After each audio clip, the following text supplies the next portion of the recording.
Hearts of Stone, the first DLC pack for The Witcher 3, adds about 15 to 20 hours of new content to the game, expanding the northeastern region of the map near Oxenfurt with new points of interest, side quests, and treasure hunts, in addition to other expansion essentials like all new enemies, new equipment sets, a new system for crafting and buying unique runes and glyphs, and a main storyline that goes toe-to-toe with and even exceeds the best quests in the base game. Hearts of Stone is, at its heart, a fairly typical DLC expansion that simply takes the familiar formula of the base game and adds more content to it, but it improves upon the experience by directly addressing some of the core issues of the base game, like the combat, economy, and pacing. The mechanical improvements are reason enough to give Hearts of Stone a solid recommendation, but the main questline and all of its great characters, stories, and gameplay sequences push it well above the base game and make it one of the best $10 DLC packs I've ever played. In my review of the base game, I criticized the combat system for feeling shallow and boring because it mostly amounted to repetitive, simplistic button mashing from beginning to end against enemies that behaved more or less alike. Hearts of Stone fixes that issue somewhat by introducing a few new types of enemies with unique AI and attack patterns, each of which requires different tactics to take down as well as more attention to things like timing and positioning. Wild boars run circles around you and try to trample you from odd angles, and their lunging double attacks are designed to catch you in the middle of a dodge if you don't time it right or don't dodge in the right direction, while their drive-by tactics leave you very small windows of time in which to attack them. Plus, they can kick with their back legs and stagger you if you try to get too close from behind. Arachnomorphs use more intelligent group tactics, scattering in all directions to avoid AoE attacks and to keep you surrounded, only rushing in to attack when they trap you in their webs or when they have another clear opportunity to strike. They're far more defensive and cautious than any other creature in the base game. If you try mindlessly spamming the attack button, they'll just keep backing further and further out of the way, so you have to figure out ways to lure them in close enough to attack, or try to herd them into corners where they can't scurry away. Boss battles have been similarly overhauled so that each one is more challenging and requires its own special strategy, while also incorporating the environment into the fights for added uniqueness. The first boss can rain cluster bombs on you that leave lingering toxic clouds on the ground, poisoning you if you move through them, and his really fast beam-style ranged attacks will force you to keep moving and dodging through the poison clouds. If you get in close, he'll do a variety of close-ranged attacks, one of which is an AoE ground pound. Most of his attacks also cause stagger and knockdown effects, thereby punishing each undodged hit a little more. Another boss uses a melee weapon with a lot of unblockable melee attacks and ranged AoE magic attacks, and heals himself 10% of his health bar every time he hits you. At certain points, he'll even spawn a bunch of mostly harmless enemies so that he can quickly heal back up to full health by killing them, thus triggering a rush to kill them first before the boss can get to them. With how efficiently this boss can heal himself, you can't just trade hits and rely on out-damaging him or out-healing him. The fight can be literally impossible if you aren't paying close enough attention to his moves to learn how to avoid hits. The Ophiri Mage uses a lot of crazy magic attacks that likewise require more precise maneuvering to avoid. Instead of simply pressing the dodge button when the boss's name flashes red, you have to actually pay attention to what type of attack he's doing and where he's going with it, or else you'll get seriously wrecked. In each case, the fight is about positioning yourself properly to avoid different types of special attacks, navigating the battlefield to avoid obstacles or to eliminate the opponent's advantages, and figuring out when to attack and when not to attack. As a result, they feel way more intense and satisfying than anything in the base game because success depends more on individual player skill and making smart decisions as opposed to mindlessly spamming the attack button while periodically dodging. Quests also tend to involve a little bit more player input than what was present in the base game. At one point you pick up a missing person quest and use your Witcher senses to follow the trail to a pair of suspects. They act a little suspicious, but their story could potentially make sense, and you find no incriminating evidence at first glance. Normally at that point a quest entry would pop up telling you to keep searching the area, usually by pinpointing specific areas on the mini-map with yellow circles, but Hearts of Stone doesn't do that. In fact, the quest entry specifically tells you to report back to the quest giver as if your objective has been completed, so if you shut your brain off and just mindlessly follow the quest markers like you would in so many quests from the base game without thinking to investigate further, then you'll end up missing the true ending to that quest. In another quest, you have to recreate images by placing the correct missing pieces in the correct locations, sometimes by playing Spot the Difference with an existing image, or else by simply using logical reasoning of what looks like it should go where. Although it's technically possible to just use process of elimination and try every option until you get the right one, it's satisfying to use your own brain and come up with the correct solution on the first try, and does give you that tiny bit of choice and input in solving the quest, as opposed to the game highlighting the solution and having Geralt automatically put the right things in the right spot in a cutscene, as would be the case in the base game. Later on, you have to solve a riddle by exploring a small map. There are no quest markers or Witcher sense trails telling you exactly where to go, and it's entirely possible to fail and have to start over. Another thing I criticized about the base game is that, after a little while, you simply ran out of things to spend money on, thereby making money, which was often treated as a reward, effectively worthless. Hearts of Stone addresses the broken economy of the base game directly when a tax collector comes questioning how you amassed all of your wealth. This is mainly done as a self-referential joke to call players out who used popular exploits to farm near infinite amounts of cash, but I do appreciate that they also call you out for just brazenly waltzing into people's homes and stealing everything from under their noses, since that was another major nitpick of mine, that no one cared about you doing that in the first place. More than that, though, Hearts of Stone finally gives you an outlet to actually spend your thousands of unused crowns in the form of the Ophiri Rune Rite. By donating 5,000 crowns to the Rune Rite, he can create special runes and glyphs not found in the base game, like weapon runes that extend the range of Whirl and Rend, or make killing blows regenerate stamina, or armor glyphs that deflect arrows, or cast a free Quen sign at the start of every combat. You unlock better runes and glyphs by donating another 10,000 and later 15,000 for a total of 30,000 crowns. While it's nice to finally have this avenue to spend your hard-earned cash, the cost and benefits don't necessarily feel worth it, considering that each of these special runes and glyphs takes up all 3 slots on your equipment. Is it worth, for instance, giving up plus 15% damage to be able to spend 3 adrenaline to regenerate vitality and stamina, or giving up plus 30% Igni intensity to make it cast in 360 degrees and not cause burning? These upgrades tend to feel less like actual upgrades and more like gimmicky side grades. Only a few of them could actually be considered better than the standard runes and glyphs, and some are actually genuinely fun and entertaining to use. I, for one, really liked the one that makes the alternate Yrden sign drop regular Yrden traps every time it hits an enemy, but it is nice that you can now obtain regular armor glyphs that do stuff other than increase your sign intensity, since the regular sign boosting glyphs might not have been all that interesting to you if you weren't using signs much in the first place. There are some new weapons and armor sets to be found as well, but these too are something of a mixed bag, usually providing some balanced benefit and trade-off which may or may not be of any use to you depending on your build. The new Moon armor might be tempting for a pure melee fighter trying to specialize in a critical hit build, and the ornate robes might be good for an Igni spammer, but I ultimately preferred the raw damage boosting stats of my master-crafted feline armor. You get enough experience from the extra quests to level up beyond the restrictions of the base game, but since you don't gain extra skill slots along the way, it doesn't do you much good. It's entirely possible, therefore, that you might play the entire 20-hour expansion and experience no progression whatsoever, which would be pretty disappointing. I at least found a couple of new swords with better stats and put a few new glyphs on my weapons and armor, but the upgrades didn't feel all that substantial.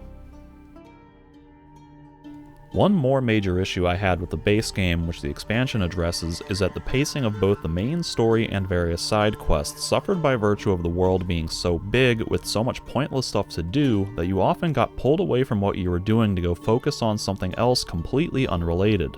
Hearts of Stone, in contrast, takes place on a much smaller scale, dealing with only a handful of characters in a few locations in and around Oxenfurt. There's enough new terrain with new things to explore and side quests to complete to give you that basic satisfaction of playing an open world game, with the freedom to go where you want and do what you want. But Hearts of Stone is a much more tightly focused experience where various pieces of side content complement one another and contribute to the overall world design in an engaging way, rather than simply feeling like annoying distractions or pointless filler content. The environmental storytelling, for instance, feels a little more involved and interwoven in this expansion. One particular village, Hedel, which is used as a typical abandoned site point of interest where you simply kill a group of monsters to cause the local human population to then return, has been overrun by giant monstrous spiders, and if you search a house you can find a bottle of pesticide meant to drive the spiders away, which, upon closer inspection, is revealed to actually be spider pheromones that lure even more spiders in. While exploring another nearby area on another quest dealing with a crazed biologist trying to rear an army of trained harpies, you discover a journal from him that explains how that bottle of pheromones made its way to Heddle. In yet another area for another minor point of interest, you find a journal from a researcher studying golems who visited Heddle and the Harpy Tower. Treasure hunts, likewise, have been expanded a little bit to now involve a two-step process linking multiple areas together, as opposed to just being a straightforward process of loot corpse, find letter, follow trail to treasure. One example involves finding a letter on a corpse in an archgriffin nest, which mentions there being a treasure in the cellar of a nearby hut, but doesn't automatically bring up a quest marker to go straight there, or to go anywhere at all for that matter. Instead, the letter mentions a nearby village, which takes you to another abandoned site to clear, where you can find another letter with a journal and key to get into the cellar. So even though these areas all exist for different mechanical purposes, as various types of interactive points of interest or quest-related areas, they're tied together by a coherent and unifying narrative context that makes the world feel more densely fleshed out, with more of a meaningful connection between areas. The main quest line, meanwhile, doesn't bog itself down by making you trek to every corner of the vast open world and fulfill 1,000 favors for 1,000 different people before finally getting over the first hurdle. It cuts right to the chase by quickly introducing all of its main characters and soon after establishing the central premise of the story, which builds steadily over its 10-hour playtime towards a satisfying conclusion with an interesting hook, strong character development, and an intriguing mystery. Hearts of Stone begins by picking up a Witcher contract from a notice board to kill a monster that's been lurking in the Oxenfurt sewers, which it turns out is actually a bit of a red herring with an amusing twist that you later find out actually does tie in with the main story.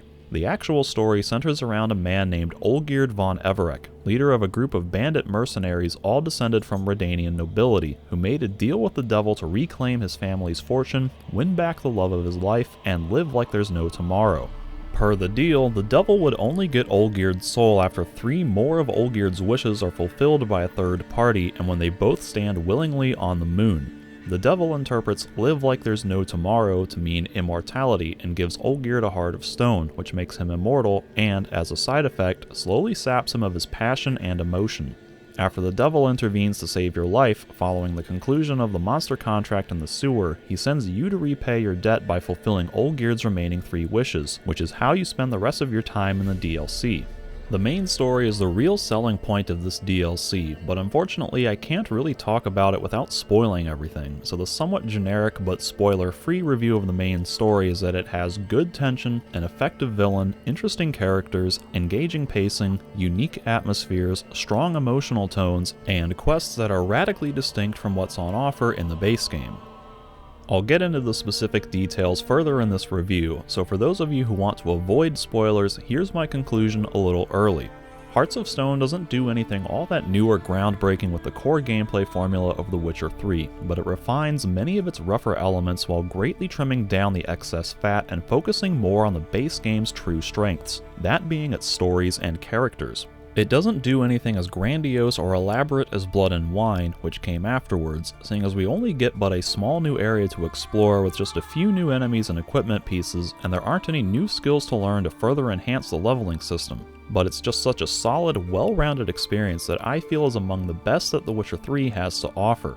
In fact, I'd even go so far as to say that it more closely matches the type of experience that I feel the base game should have been striving for all along, albeit in a much smaller and shorter package. As a $10 DLC pack with 15 to 20 hours of content and its own self-contained story arc, Hearts of Stone is a better game experience and a better overall value than a lot of $60 AAA games, so much so that it's almost worth it to pay full price for the Game of the Year edition of The Witcher 3 for the sole purpose of playing Hearts of Stone, which I should mention can be played as part of the main game or as a separate standalone adventure accessed from the main menu. From here on out, I'll be getting into heavy spoiler territory in regards to some of the characters, the main story, and the main quests, so you should only continue beyond this point if you've already played Hearts of Stone or if you just don't care about spoilers. You've been warned.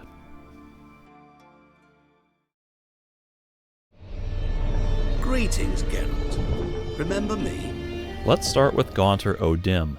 He serves as kind of a villain for the DLC, the central agent who drives the conflict and narrative forward, but he doesn't function like a typical video game villain or antagonist. The central plot doesn't revolve around stopping him, and although you can choose to fight him at the end, doing so is completely optional. He's more of a third party, and you're simply wrapped up in his mysterious, possibly nefarious machinations. And yet, he works so much better as a villain than the Wild Hunt ever did in the base game, because he has a much more meaningful and intimidating presence.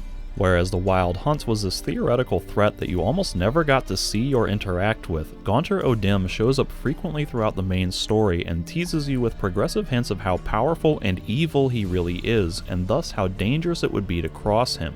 The game doesn't explicitly tell you who he is or that you should be afraid of him, however. It implies everything through subtle hints that internalize the threat in your mind, slowly building him up over the course of the game and leaving him an intriguing mystery as you try to figure out just who he is and what his motives are.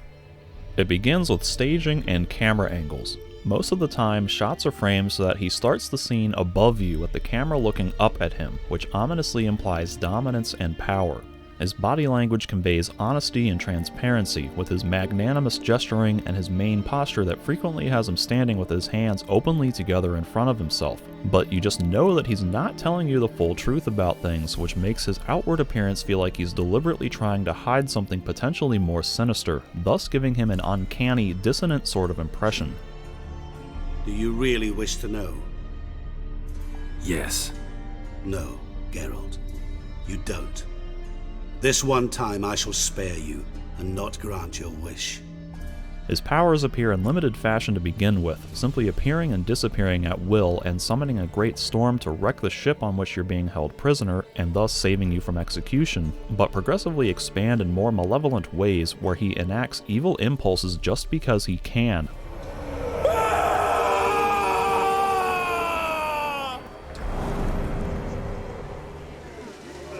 Didn't have to make him suffer.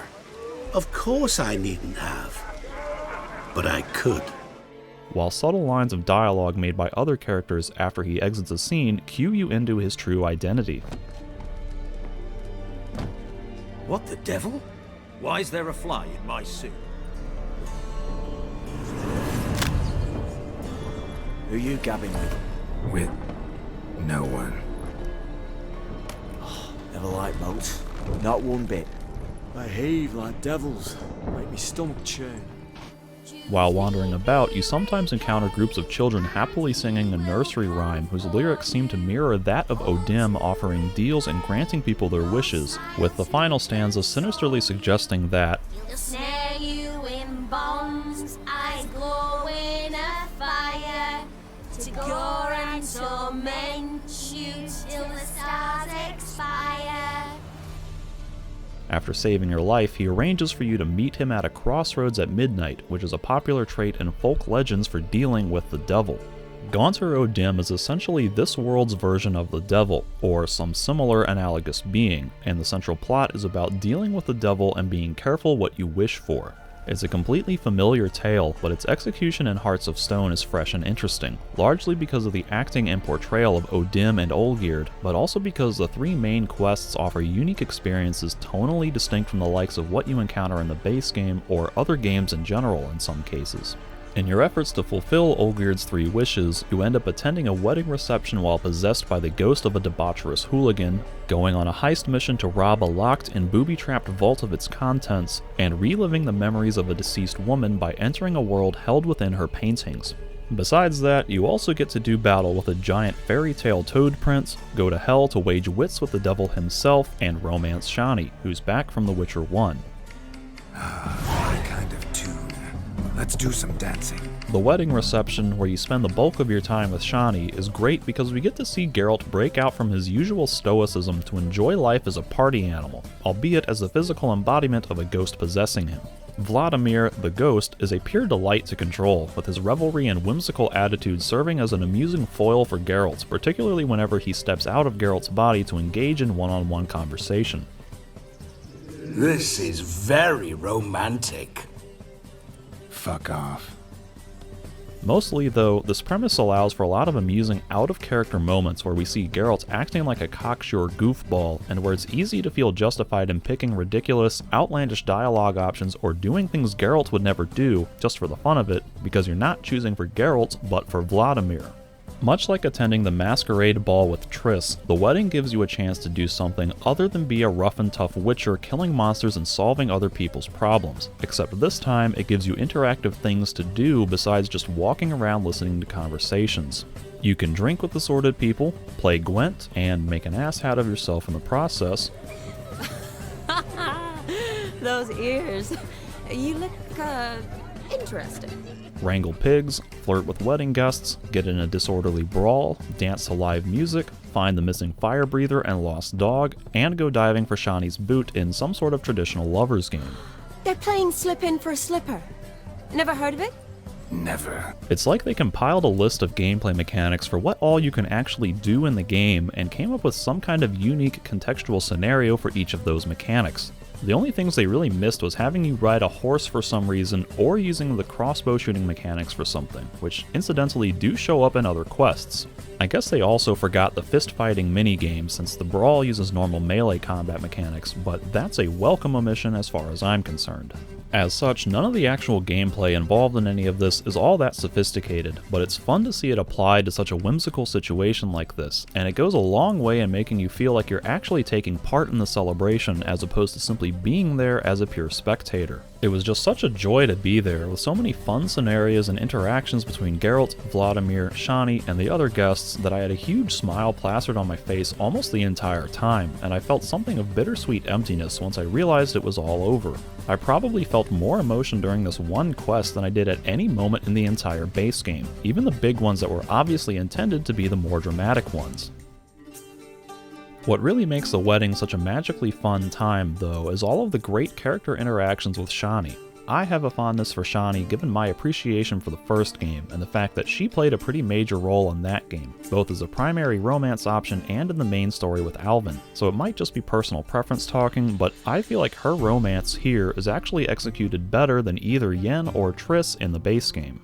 With both Yen and Triss, it felt to me like the meaningful character development between them and Geralt had already happened by the time we see them again, or in Yen's case, for the first time in The Witcher 3. You're basically already an item with Yen from the start of the game, almost by default, as they quickly settle back into the way things were before, and then she disappears off screen for the majority of the game, and so there's not much room to grow further until the last wish, which feels like too little too late to matter much to me. Triss, meanwhile, doesn't get a whole lot of screen time even if you choose her over Yen, and what little conversation you can have with her about your past relationships feels like it's being constantly swept under the rug in favor of more important and more pressing issues the entire time.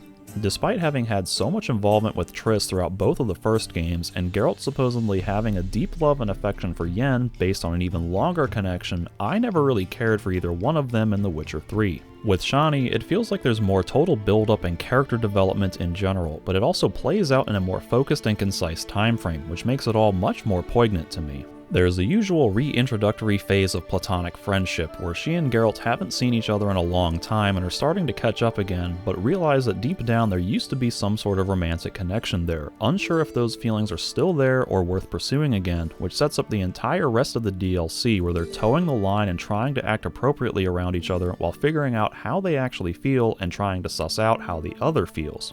Throughout which we get clever setups where Vladimir acts overly affectionate towards Shani, which she understandably doesn't reciprocate given that he's a debaucherous ghost, but secretly likes the idea of Geralt showering her with such affection, while Geralt struggles to find the balance between being his usual self and taking some hints from Vladimir's lead.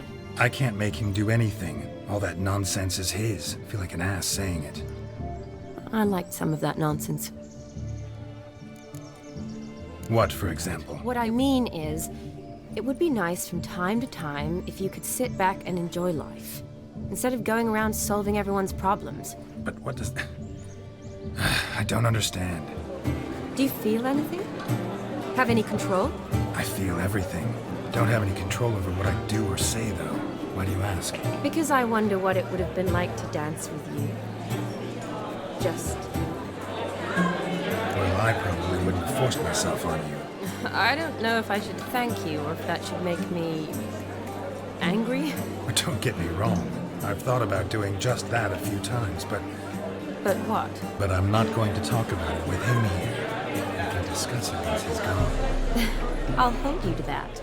throughout which we also get to hear Shani talk about her professional life, starting up her clinic and working for the Redanian army, aspects of her personal life with why she hasn't been able to find a suitable companion and what type of man her mother would want for her, as well as her aspirations and hopes for the future. And then, if you go all the way with her and consummate the night with a romantic trip out onto the lake, there's still lingering doubt about whether a relationship can actually work and if this is what the characters really want. Sound like you wish you could. No, I certainly won't forget that. And I definitely don't regret it. But I do need to sort it all out in my head. Alone. She also leaves flowers at Vladimir's grave the next morning, which might mean that she has some kind of sentimental appreciation for the role he served in her magical night with Geralt, and that, even though she might wish for Geralt to be a little more like Vladimir, she knows it was for one night only, and that she can't expect Geralt to be anyone but the person he already is. You can really tell that she's internally conflicted between what she feels in her heart and what she thinks in her head, and that makes her a much deeper and more complex character to me, complete with an actual character arc that shows growth and progression, conveyed through an efficient 2 hours of cutscenes and interactions over the course of mostly a single night.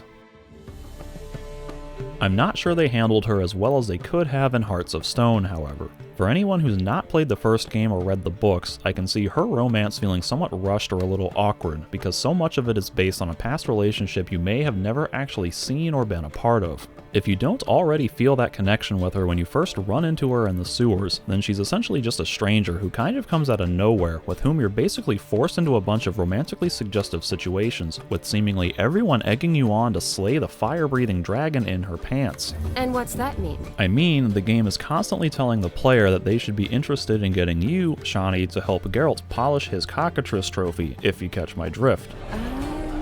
Not sure I do. Look, I'm making a bunch of monster-related euphemisms to describe types of more intimate interaction, if you know what I mean. I do wonder what you mean by intimate interaction. Hey, quit acting so coy about all this. Everyone already knows you've let Geralt destroy your harpy nest multiple times already. Is that so? Prove it. Alright then, let me just go find a couple of my old romance cards from the first game real quick. Yes. We'd best not mention those.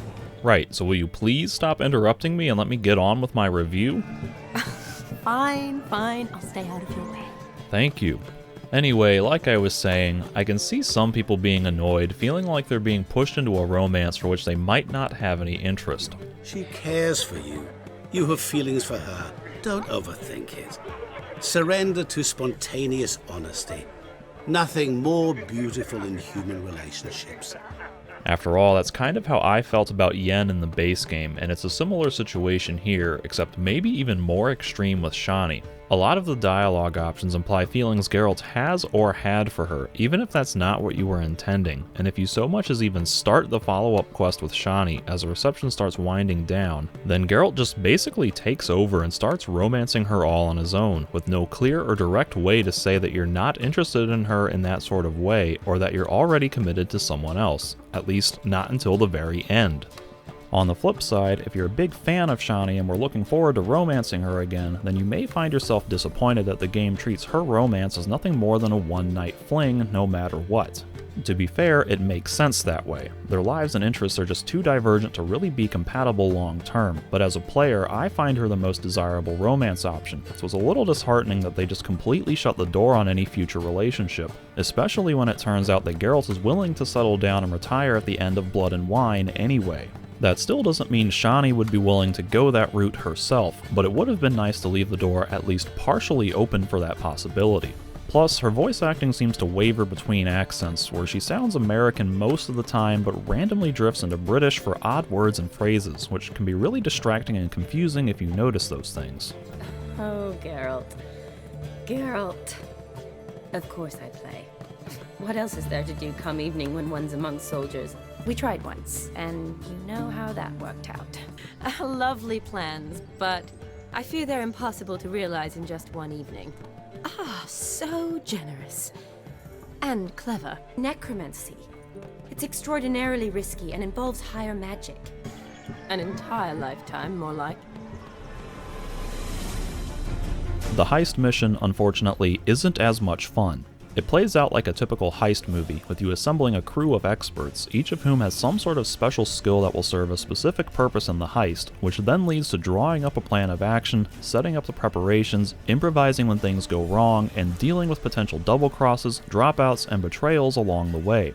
But much like the Battle of Kaer Morhen in the base game, once you actually get into it, the whole thing is so heavily scripted with cutscenes and isolated scenarios centered around highly specific objectives that I didn't feel like I was actually taking part in the heist. I was merely along for the ride, there to pick dialogue options and fight a handful of guards.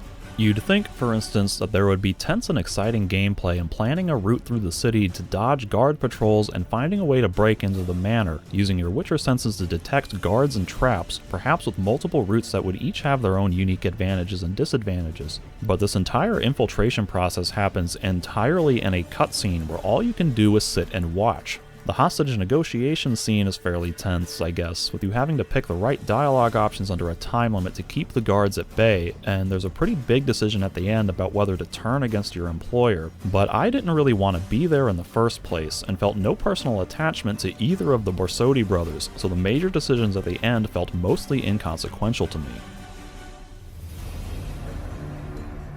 One bit of criticism I can lay against Hearts of Stone is that it deliberately makes both you and Geralt reluctant participants in the story. Odim's a mysterious, all-powerful dude with some kind of hidden agenda whom I just didn't trust, and yet I had no choice but to agree to his terms. Olgierd's another sketchy dude with a troubled history and the blessing of immortality to boot, with whom I just didn't want to get involved, especially when one of his first quests involves major criminal activity. As a result, it took me a little while to become interested in the main story, to reach that point when I wanted to push forward in the main questline to see what would happen next. Even before getting to the stuff with Odim and Olgierd, the DLC begins like any typical monster contract, with no apparent reason to care about the quest giver Olgierd, and the prospect of exploring yet another video game sewer didn't really excite me, even though it was brightened by the surprise appearance of Shani. It wasn't until I was over halfway through the main questline, doing Olgierd's third and final quest, that I really started to care about what was going on in the main story. That's not to say the first half of the DLC is bad or uninteresting, because it isn't.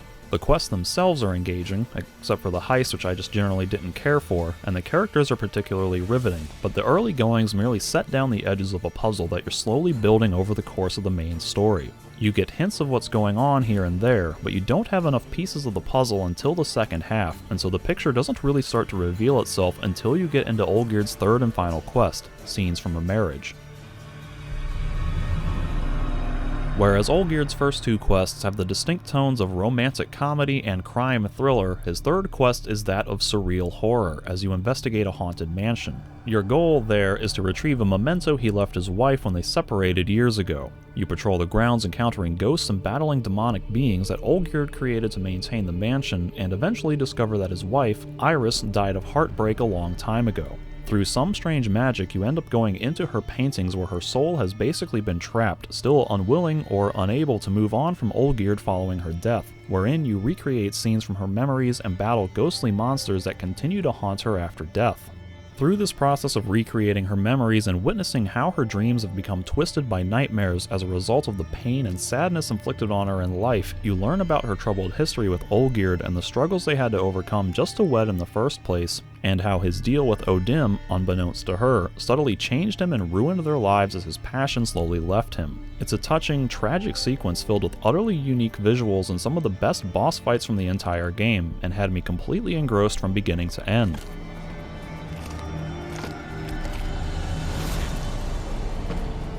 Besides the wonderfully unique premise and artistic value in its expression, this quest also does a tremendous job in fleshing out Olgierd's character. At the start of the game, he's introduced as the leader of a rowdy band of hooligans, but he's shown to be a little more cultured and civil than you would expect from a typical bandit. You can assume this might be because of his noble heritage, but you quickly realize he's not a good man, as he heartlessly orders one of his own to be executed for violating the chivalric code, while being completely uncaring of the fact that his band's antics have led to burning down his host's manor. And then you find out he deliberately misled you about the monster in the sewer, and cursed an Ophiri prince to whom the love of his life was set to wed.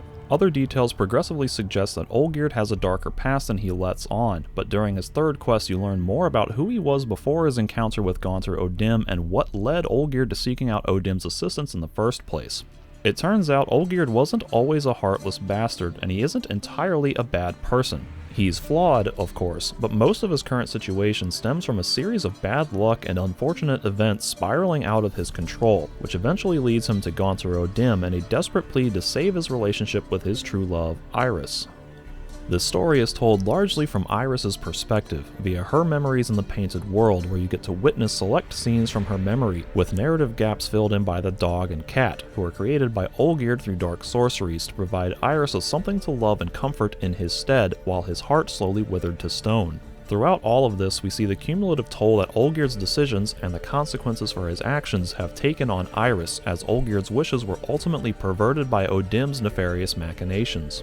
While ostensibly allowing him to regain his family's lost fortune, win back the love of his life, and live like there's no tomorrow, the wish fulfillment robbed him of his ability to love and enjoy the life that remained for him, with Iris suffering the worst of all, as she was an innocent victim throughout the whole ordeal and had no proper understanding of Olgierd's deal with O'Dim.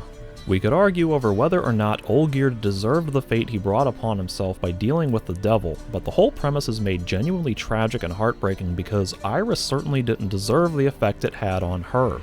Before, I wished to know what was going on in that head of yours. I thought perhaps I could help. Now, I care not the slightest what you think or how you feel. I feel nothing. Just as I no longer know if I still hate you. Go, Olgierd. I want you out of my sight.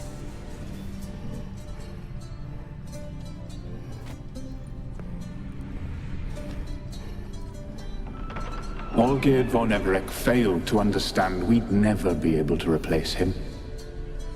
His spectre now casts a shadow over Lady Iris's every remembrance.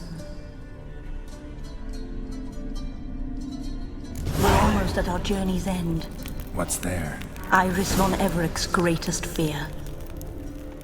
Her lament over the loss of her love and how she wishes to simply cease her undying existence as opposed to carrying on still clinging to the world in Olgierd's shadow is some of the heaviest characterization throughout the entire game, base game or DLC. And what will happen then? Shall I be free of the suffering, the sadness? Is it the void that awaits? I don't know.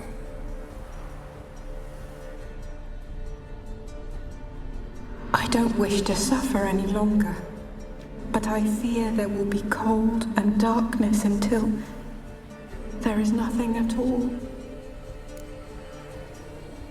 This whole section of the game is extra special to me on a personal level because I'm a big fan of horror in all forms of media, and the first half where you're exploring the mansion in the real world feels almost like something out of a Silent Hill game, while the second half in the Painted World offers just such a unique environment to explore, with a decent amount of interactive gameplay elements as the story unfolds. A more conventional way to tell this backstory between Iris and Olgierd would have been to have Olgierd simply tell it to you in a dialogue sequence, possibly segueing into flashbacks to portray certain scenes, or else to have you simply go from room to room in the ruined mansion finding journal entries and piecing the story together on your own. But they chose to go with a more original route that showcases the main character's tragic background in a more artistically inventive and mechanically engaging way, while also allowing us glimpses into Iris's dreams and nightmares, which I feel helps to draw you into the story a little more deeply than if it were expressed in a more traditional manner. Fulfilled the third wish.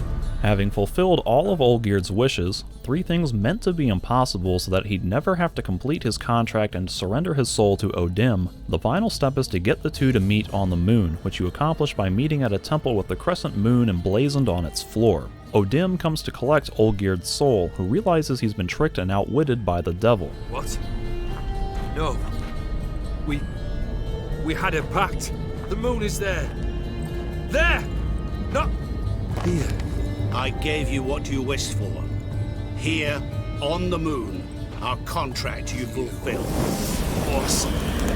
You cheated me. I never cheat.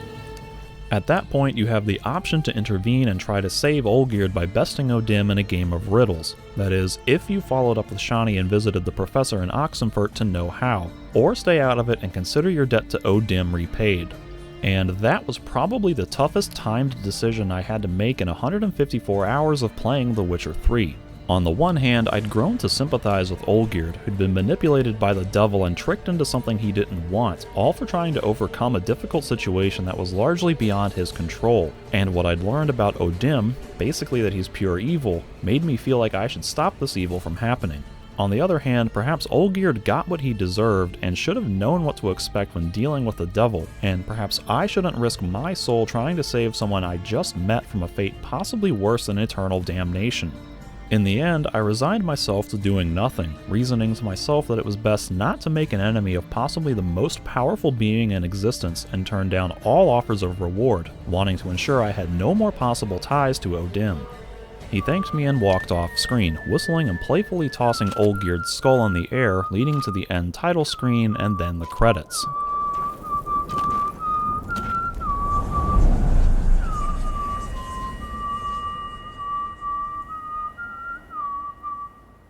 It was anticlimactic to be sure, but poignant and strangely satisfying nonetheless, like it was right and appropriate for the story that had just been told. That ending resonated for me like few other games ever have. After decades of playing video games of this sort that come down to defeating a final boss, it was so refreshing to be able to say, you know what, I'm not gonna fight this guy, and have an ending that still makes sense and feels complete, with the story properly concluded. But after a while, curiosity got the better of me and I started to wonder what would have happened if I'd intervened. If you confront Odin, you're treated to a rather unique boss fight in which you're whisked away to a hellish landscape and challenged to solve a riddle. CD Projekt could have gone the old-fashioned route and have the riddle play out entirely through dialogue, with you picking answers from a list of options, but they did something unique and interesting by making you solve it through actual gameplay. The scenario gives you a limited amount of time to find the solution in the environment, which involves running around examining things, fighting off demonic apparitions, and trying not to get tricked by distractions, like a vision of Shani dangling off the edge of a cliff yelling for help, or wasting too much time grabbing loot from a cave of treasures.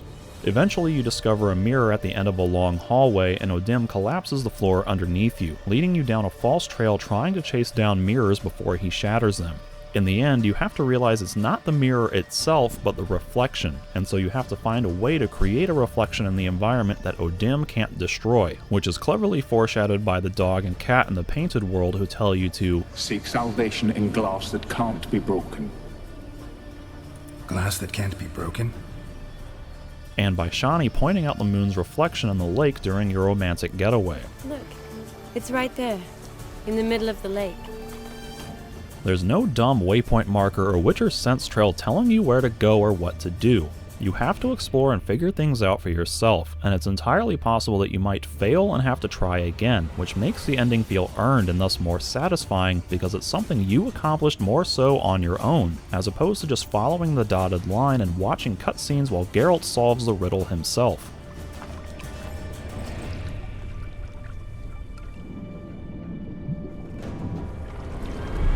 Gotcha.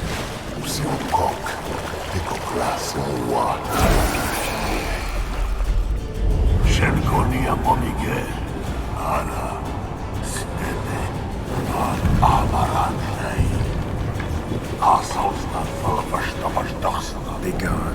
You've lost.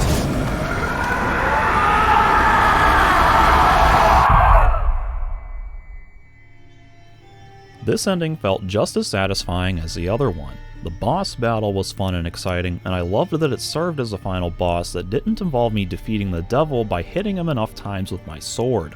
Oh my, far too simple. As I wrote in my earlier spoiler-free conclusion, it's all this novelty in the story, the presentation of the characters, the unique quest mechanics and atmospheres, the balanced tones of lighthearted whimsy and grave seriousness, and the imaginative scenarios you find yourself in that made Hearts of Stone feel so special to me. The fact that it also improves on gameplay mechanics by addressing and fixing several key issues I had with the base game is just icing on the cake. It happening in a relatively small and concise package makes it all the sweeter too, since it doesn't outstay its welcome or force you to wade through a bunch of filler to get to the good stuff. The whole DLC is the good stuff, and I'd say it's better than anything that was present in the base game. If you already own The Witcher 3, then Hearts of Stone is a must-buy. If you don't already own The Witcher 3, then it's almost worth it to buy a copy just to play Hearts of Stone as its own standalone game, with the added value of a 100+ hour base game and another full expansion thrown in for good measure.